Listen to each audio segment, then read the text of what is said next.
இந்த வீடியோல 1 minute time ஃப்ரேம்ல ட்ரேட் பண்றதுக்கான ஸ்கேல்பிங் ஸ்ட்ராட்டஜி தான் பார்க்க போறோம். இந்த ஸ்ட்ராட்டஜி நீங்க நிஃப்டி, பேங்க் நிஃப்டி அண்ட் ஸ்டாக்ஸ்ல கூட நீங்க யூஸ் பண்ணிக்கலாம். நீங்க சப்போஸ் பிகினரா இருக்கீங்கன்னா ஸ்கேல்பிங் ஸ்ட்ராட்டஜியை மேக்ஸிமம் அவாய்ட் பண்ண பாருங்க. ஏன்னா ட்ரேடிங்ல கொஞ்சம் எக்ஸ்பீரியன்ஸ் கிடைச்சதுக்கு அப்புறம் தான் நம்ம ஸ்கேல்பிங்கை சூஸ் பண்ணணும். ஏன்னா இங்க நம்ம ஒரு நாள்ல நிறைய ட்ரேட் எடுப்போம். ஸோ அப்படி மல்டிபிள் ட்ரேட் எடுக்கும்போது கரெக்டாக ரிஸ்க் ரிவார்ட் ரேஷியோ ஃபாலோ பண்ணணும். அது மட்டும் இல்லாமல் லாஸஸ் அதிகமாக வரும்போது அதை ஃபேஸ் பண்ணவும் தெரியணும் நமக்கு. ஸ்கேல்பிங்கோட ப்ளஸ் வந்து ரொம்ப கம்மியாக தான் இருக்கும். ஷார்ட் டைமில் ப்ராஃபிட் எடுத்துகிட்டு வெளியே வர்றது மட்டும் தான் ப்ளஸ்ஸு. பட் மைனஸ்ங்கிறது அதிகமாக இருக்குது. ஸோ நீங்கள் சப்போஸ் பிகினராக இருக்கீங்கன்னா மற்ற ட்ரேடிங் ஸ்டைலை சூஸ் பண்ணிவிட்டு அதில் கொஞ்சம் எக்ஸ்பீரியன்ஸ் கிடைச்சதுக்கப்புறம் ஸ்கேல்பிங்கை சூஸ் பண்ணுங்கள். இப்போ சில பேருக்கு மற்ற ட்ரேடிங் ஸ்டைலில் பிடிக்காது, எடுத்த உடனே ஸ்கேல்பிங் தான் சூஸ் பண்ணுவாங்க. அந்த மாதிரி நீங்கள் ஸ்கேல்பிங் தான் பண்ணணும்னு நினைக்கிறீங்கன்னா இந்த ஸ்கேல்பிங் ஸ்ட்ராட்டஜியை அவாய்ட் பண்ணிவிட்டு நம்மளோட சேனலில் நிறைய ஸ்கேல்பிங் ஸ்ட்ராட்டஜி வீடியோஸ் அப்லோட் பண்ணியிருப்போம். அதில் இருக்கிற ஒரு ஸ்ட்ராட்டஜியை யூஸ் பண்ணுங்கள். ஏன்னா இந்த ஸ்ட்ராட்டஜிக்கு நமக்கு மார்க்கெட்டோட ட்ரெண்ட் தேவை. பட் மற்ற ஸ்ட்ராட்டஜியில் ஜஸ்ட் சில டெக்னிக்கல் டூல் யூஸ் பண்ணி தான் நம்ம ட்ரேட் எடுப்போம். ஸோ இதை கம்பேர் பண்ணும்போது உங்களுக்கு அந்த ஸ்ட்ராட்டஜி யூஸ் பண்ணுறது கொஞ்சம் ஈஸியாக இருக்கும். இப்போ இந்த ஸ்ட்ராட்டஜி நம்ம எப்படி யூஸ் பண்ணோம்னா, ஒரு கன்சல்டேஷன் பீரியட்லேருந்து பிரேக் டவுன் நடந்ததுக்கப்புறம் என்ட்ரி கொடுக்குறது. இதுக்கு நம்ம சில ரூல்ஸ் வந்து ஃபாலோ பண்ணணும். ஃபஸ்ட்டு நமக்கு ட்ரெண்ட் தெரியணும். ஸோ ஃபஸ்ட்டு ட்ரெண்ட் ஐடென்டிஃபை பண்ணணும். ஏன்னா நம்ம ட்ரெண்டோட டேரக்ஷனாக ரேட் பண்ண போகிறோம். ஸோ நம்ம கண்டிப்பாக ட்ரெண்ட் ஐடென்டிஃபை பண்ணணும். செகண்டு, ட்ரெண்ட் ஐடென்டிஃபை பண்ணதுக்கப்புறம் புல் பேக்குக்கு வெயிட் பண்ணணும். புல் பேக்குங்கிறது கிட்டத்தட்ட 4 to 5 கேண்டிலில் புல் பேக் கொடுக்கணும். சப்போஸ் 3 கேண்டிலில் புல் பேக் கொடுத்தாலும் பிரச்சனை இல்லை. இங்கே புல் பேக் கொடுத்ததுக்கப்புறம் ஃபார்ம் ஆன ரேஞ்சை மட்டும் நம்ம நோட் பண்ணணும். சப்போஸ் குட்டி குட்டி கேண்டிலில் நமக்கு ஒரு புல் பேக் கொடுத்துருக்கு அப்படின்னா அந்த ரேஞ்சிலேருந்து நமக்கு பிரேக் டவுன் நடந்ததுக்கப்புறம் என்ட்ரி கொடுக்கும்போது ஸ்டாப் லாஸ் பக்கத்தில் இருக்கும். சப்போஸ் கேண்டிலோட சைஸ் பெருசாக இருக்குது அப்படின்னா நமக்கு அந்த ரேஞ்சிலேருந்து பிரேக் டவுன் நடக்கும்போது ஸ்டாப் லாஸ் கொஞ்சம் வைடாக இருக்கும். ஸோ ட்ரெண்ட் ஐடென்டிஃபை பண்ணதுக்கப்புறம் 3 to 5 கேண்டில் புல் பேக்குக்கு வெயிட் பண்ணணும். தேர்டு, இப்போ சப்போஸ் ட்ரெண்ட் அப் ட்ரெண்டில் இருக்குன்னா நமக்கு கிட்டத்தட்ட 3 to 5 கேண்டிலில் ஒரு ரேஞ்ச் ஃபார்ம் ஆயிருக்கும். இதுக்கப்புறம் நமக்கு பிரேக் அவுட் நடந்ததுக்கப்புறம் என்ட்ரி கொடுக்கணும். ஸோ இங்கே நம்ம லாங் சைட் ஃபோக்கஸ் பண்ணுவோம். ஃபோர்த்து, 1:2 இல்லைனா 1:3 டார்கெட் செட் பண்ணணும். ஃபிஃப்த்து, இந்த ரேஞ்சு கீழே ஸ்டாப் லாஸ் செட் பண்ணுறது. சப்போஸ் ட்ரேட் எடுத்ததுக்கப்புறம் உங்களுக்கு 10 மினிட்ஸ் கிட்ட டார்கெட் ரீச் ஆகலைன்னா அந்த ட்ரேட்லேருந்து எக்ஸிட் ஆயிடணும். இப்போ ஒரு எக்ஸாம்பிள் பார்க்கலாம். இது நிஃப்டியோட 1 மினிட் சார்ட்டு. இங்கே நமக்கு ரேஞ்ச் மார்க்கெட்டில் இருக்குது. இந்த இடத்துல நமக்கு 3 to 5 கேண்டிலில் ஒரு ரேஞ்ச் ஃபார்ம் பண்ணியிருக்கு. ஸோ இதோட ஹை அண்ட் லோவை மார்க் பண்ணிவிட்டு இதுலேருந்து நமக்கு பிரேக் அவுட் நடக்கும்போது என்ட்ரி கொடுக்கணும். இது கீழே ஸ்டாப் லாஸ் செட் பண்ணணும். இங்கே நம்ம ஒரு அப் ட்ரெண்ட்லேயோ டவுன் ட்ரெண்ட்லேயோ ஃபோக்கஸ் பண்ணல. ரேஞ்ச் மார்க்கெட்டில் ஒரு ஹை அண்ட் லோவில் தான் ஃபோக்கஸ் பண்ணுறோம்.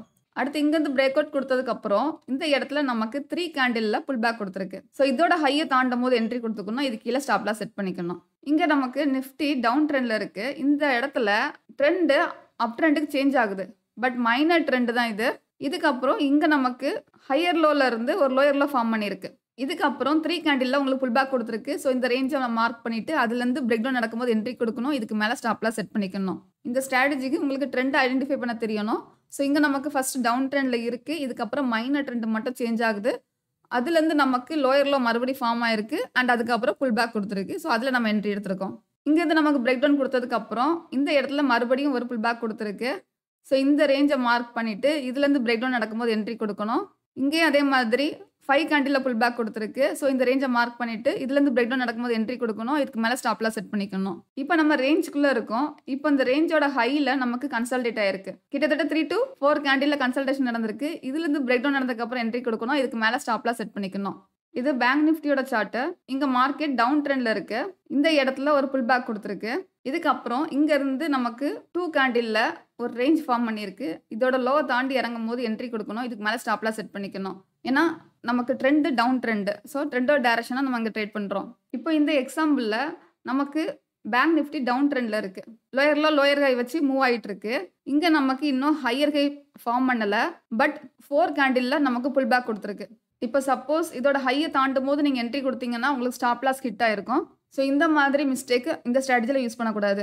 ட்ரெண்டு டவுன் ட்ரெண்டு அந்த டைம் நம்ம ட்ரெண்டோட டேரக்ஷனாக தான் ஃபோக்கஸ் பண்ணணும். சப்போஸ் உங்களுக்கு இந்த இடத்துல ஒரு ஹையர் ஹை மேக் பண்ணியிருக்கு. அதுக்கப்புறம் உங்களுக்கு இந்த மாதிரி புல் பேக் கொடுத்துருந்தா கூட நீங்கள் அந்த இடத்துல பிரேக் அவுட்டில் ட்ரேட் பண்ணிக்கலாம்.